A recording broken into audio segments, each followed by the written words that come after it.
시청자 여러분 안녕하십니까? 이상환의 세계관 강좌 41번째 시간을 시작합니다. 지난 40회까지의 강의는 인간이 반드시 알고 있어야 할 진리가 무엇인지, 그리고 인간이 추구해야 할 올바른 가치가 무엇인지에 대하여 10가지 기초학문을 범주로 삼고 진행되었습니다. 그리고 오늘부터 시작되는 강의는 그러한 진리와 올바른 가치를 추구하는 삶의 모습과 그러한 삶을 살기 원하는 사람들이 갖추어야 할 마음가짐에 대해서 말씀을 드리고자 합니다. 이 강의의 핵심을 미리 말씀드리자면, 하나님의 백성이 되고 선한 그리스도인으로 살기 원하는 사람의 삶은 첫째 거룩해야 하고, 둘째 순결해야 하며, 셋째 정직해야 한다는 것입니다. 그러면은 거룩하고 순결하고 정직한 삶이란 구체적으로 무엇을 의미하는가, 거기에 대해서 말씀을 드릴 것입니다. 첫째, 하나님의 백성인 그리스도인들의 삶은 거룩해야 합니다.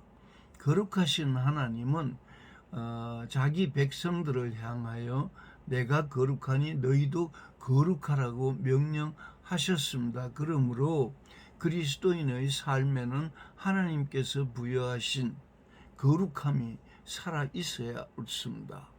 그런데 인간이 거룩해지는 일은 인간의 노력으로 성취되는 것이 아니라 반드시 삼위일체 하나님과 연합되어 있어야만 거룩해질 수가 있다는 점이 매우 중요합니다. 즉, 거룩함은 믿음의 주여 우리를 온전케 하시는 예수 그리스도 안에서 삼위일체 하나님과 연합된 삶을 살아갈 때 비로소 성취하게 된다, 그 말입니다. 그러므로 하나님의 백성으로서 거룩한 삶을 살기 원하는 그리스도인들은 반드시 그 마음속에 성령이 내주하고 계셔야 합니다. 왜냐하면 진리의 영이신 성령은 우리를 가르치시고 우리가 배운 것을 생각나게 하시며 우리의 생각과 행동을 그리스도의 말씀에 순종하게 인도하시기 때문입니다. 그렇다면 삼위일체 하나님과 연합된 삶이란 구체적으로 무엇을 의미하는가? 그것은 무엇보다 하나님께 예배드리는 삶을 산다는 것입니다. 예배란 하나님의 영광을 찬양하고 경배하며 그 사랑을 감사하고 기뻐하는 가운데 하나님의 말씀 듣기를 즐거워하는 삶을 말합니다. 예배란 그리스도인의 삶 그 자체입니다. 즉, 교회에서 의식을 갖춘 예배를 드리는 것은 물론이고 가정과 일터에서도 예배를 드리는 마음으로 살아야 옳은 것입니다.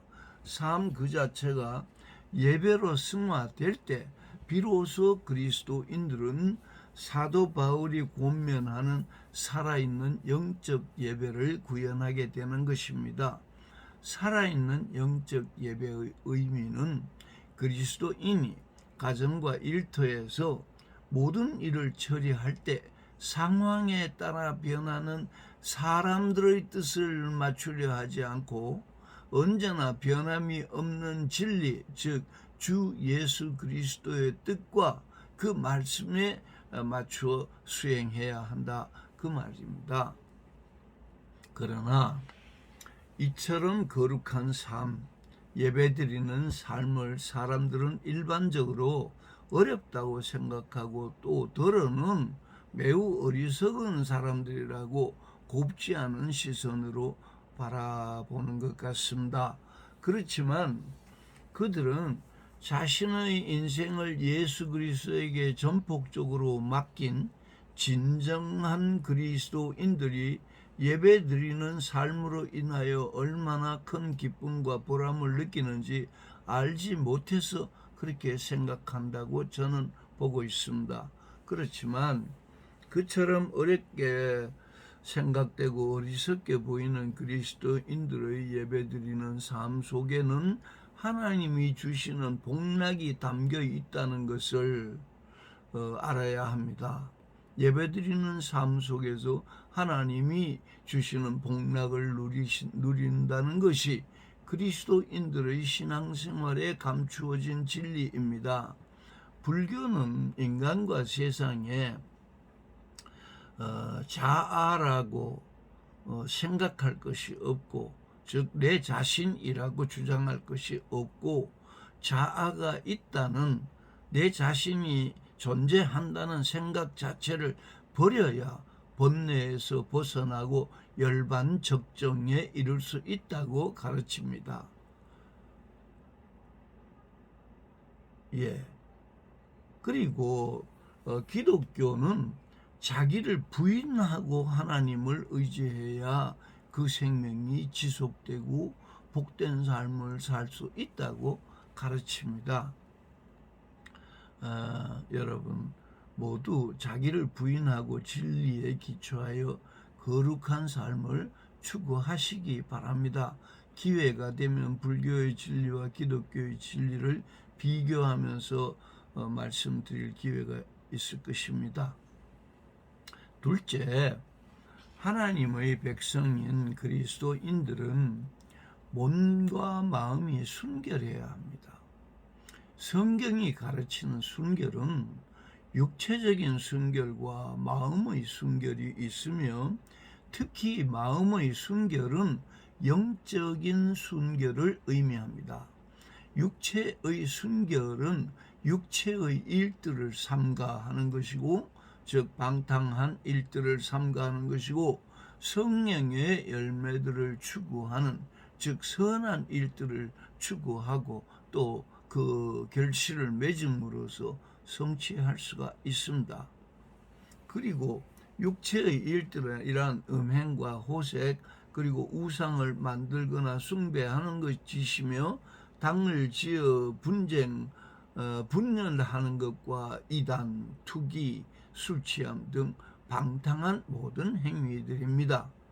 성경은 육체의 일들을 버리지 못하면 하나님의 나라를 유업으로 받지 못한다고 경고하고 있습니다. 그리고 성령의 열매란 사랑과 희락과 화평과 오래 참음과 자비와 양선, 또 충성과 온유와 절제 등을 의미합니다. 성령은 사도 바울을 통하여 그리스도 예수의 사람들은, 예수의 제자들은 육체와 함께 그 정욕과 탐심을 십자가에 못 박았다고 말씀했고, 이와 같은 성령의 열매를 추구하는 일을 금지할 법이 없다고 가르치고 있습니다. 그래서 우리는 성령의 우리를 향한 이러한 소망들을 거부하지 않아야 합니다. 그래서 그리스도인들이 지켜야 할 마음의 순결은 곧 영적인 순결을 의미합니다.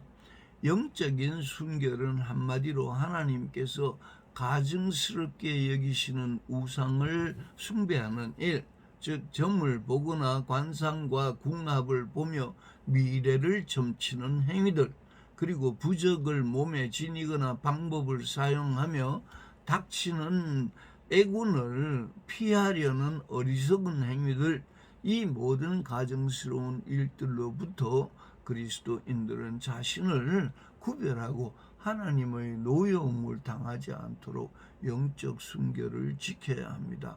하나님은 질투하시는 하나님이라는 사실을 잊지 않아야 합니다. 사실 한국 그리스도인들이 하나님 앞에서 영적 순결을 지키는 문제는 현실적으로 매우 어렵습니다. 왜냐하면 한국에서는 기독교가 엄격히 금지하는 그러한 우상숭배적인 습속들을 민족의 전통 또는 풍습이라고 치부하며 오히려 즐기는 에토스가 형성되어 있기 때문입니다. 실제로 한국의 대중문화는 물론 매스미디어와 신문지상 그리고 가정의 의례에 이르기까지 우상숭배적인 풍토는 깊숙이 침투되어 있어서 그리스도인들이 그 모든 사회적 가치나 통념으로부터 자신의 영적 순결을 지킨다는 것이 매우 어려운 것은 사실입니다. 그러나 분명한 것은 성경이 그러한 우상 숭배적인 습속에 대하여 엄격하게 금지하고 있고, 특히 그러한 행습은 십계명을 위반하는 죄가 됩니다. 육체적 순결함과 영적 순결함, 이 두 가지는 그리스도인의 일생에서 피할 수 없는 영적 전쟁의 본질이며 반드시 극복하고 승리해야 합니다. 우리는 타협하지 않고 죽음을 택한 초대 로마 교회 그 순교자들을 우리가 생각해야 됩니다. 그들은 하나님의 계명을 지키려고 또 하나님을 증거하려고 죽음을 택했지 않습니까? 우리는 그렇게 어려운 일은 아니잖아요. 우리 앞에 닥치는 일들이 얼마든지 지혜롭게 대처할 수 있다고 저는 보고 있습니다. 사람마다 다 다르겠지만. 셋째, 하나님의 백성은 정직하게 살아야 합니다. 그리스도인의 정직함은 하나님과 이웃 그리고 자기 자신을 향하여 부끄러움이 없는 삶, 그것을 의미합니다. 그래서 성경은 주의 장막에 머무를 수 있고 주의 성산에서 살 수 있는 사람은 정직하게 행하며 공의를 일삼는 사람이어야 한다고 가르치셨습니다. 즉 정직한 사람은 하나님을 속이지 않고 이웃을 속이지 않고 자기 자신을 속이지 않습니다. 정직함이란 하나님을 온전히 신뢰하고 의지하는 것이며 자신을 경건하게 지키는 것입니다. 그러므로 정직이란 하나님께 온전한 11조를 바치는 것을 의미하며 일상에서나 상거래에 있어서 상대를 속이지 않는 것과 불이한 이득을 취하려고 권세를 사용하지 않는 것을 말합니다. 그러므로 장사꾼은 도량형을 속이지 않아야 하고 사업주는 임금을 착취하지 않아야 하며 권력자는 권세로 다른 사람의 재산을 빼앗지 않아야 합니다. 그래서 성경은 주머니에 두 종류의 저울추 곧 큰 것과 작은 것을 두지 말라고 하셨습니다. 또한 값을 올려서 많은 이득을 취하려고 매점매석 행위를 하거나 비싼 이자를 받고 또 돈을 빌려주는 고리대금업은 그리스도인들이 해서는 안 됩니다. 또한 재판할 때 불의를 행하지 말며 가난한 자의 편을 들지 말며 세력 있는 자라고 두둔하지 말고 공의로운 사람을 재판해야 합니다. 여기서 우리가 생각할 것은 가난한 자의 편을 들지 않아야 한다. 이 말이 전체적으로 가난한 사람을 불쌍하게 여기고 돕고 보살피라는 말씀과 배치되는 것 같지만 그게 아니라 가난한 자도 또 부유한 자도 하나님 앞에서 공평해야 한다, 그 말입니다. 즉 정직하게 재판하는 자는 하나님과 이웃 그리고 자기 자신의 양심을 속이지 않으며 하나님께서는 인간이 정직하게 행하지 않는 것들을 결코 잊지 않으리라고 말씀하셨습니다. 그러므로 성경적 기독교 세계관의 관점에서 볼 때 정직함이란 다른 사람을 속이지 않음으로만 성취되는 덕목이 아니고 아니라 재산을 모으는 데 정직하고 모은 재산을 나누는 데 정직해야만 비로소 성취되는 덕목이라고 보고 있습니다. 따라서 거짓말하지 않는다는 것만으로 정직하다 할 수 없고 훔치지 않았다고 해서 정직한 것이 아니며 특히 경쟁을 통하여 쟁취했다고 해서 나만을 위해 사용하며 다른 사람들과 나누지 않는 것은 정직한 삶이 못 된다고 보고 있는 것입니다. 한마디로 세상의 모든 것은 하나님의 것이고 하나님은 그 세상을 인류에게 생육하고 번성할 터전으로 주셨다는 것이 성경이 가르치는 진리입니다. 그리고 하나님이 인간을 창조하신 이유도 하나님의 선한 일을 하게 하시기 위함이라고 성경은 기록하고 있습니다. 그러므로 인간이 자신의 재능과 기술, 물질과 재화 등 자신의 가진 것들을 그것이 결핍되거나 부족한 사람들과 나누며 살아야 옳은 것입니다. 즉 세상의 모든 재물과 부귀 영화는 모두 하나님의 것이므로 그것을 정의롭게 그리고 공의롭게 사용하라는 것이 성경의 가르침이며 정직함의 본뜻인 것입니다. 그리고 성경은 그리스도의 이름으로 나눔과 베품을 실천하는 사람에게는 하나님께서 그러한 선행을 더 많이 베풀 수 있도록 그의 곳간을 재물로 채워주신다고 말씀하셨습니다. 또한 여호와 하나님은 그와 같은 인간의 선행에 대하여 자손 대대에 걸쳐 보상하리라고도 약속하셨습니다. 그리고 예수 그리스도께서도 취약한 사람에게 인정을 베푼 것은 하나님을 섬기는 일이고 취약한 사람들을 배려하지 않고 인정을 베풀지 않는 사람은 하나님을 거부하고 무시한 것과 같아서 영생과 영벌이 약속되어 있다고 말씀하셨습니다. 이러한 성경의 가르침을 생각할 때 그리스도인들은 정직한 삶과 아울러 구제하는 삶을 겸해야 선한 하나님의 백성이 되고 그리스도의 향기가 될 수 있는 것입니다. 강의를 마무리하겠습니다. 오늘도 저와 함께 해주신 시청자 여러분 진심으로 감사드립니다. 다음 시간에는 그리스도인의 마음에 대해서 말씀드리겠습니다. 즉 다음 시간에는 무엇이 진정한 사랑이고 무엇이 진정한 용서이며 무엇이 진정한 인내, 즉 오래 참음의 의미인지에 대해서 말씀드리려고 합니다. 그래서 지금까지 생각해왔던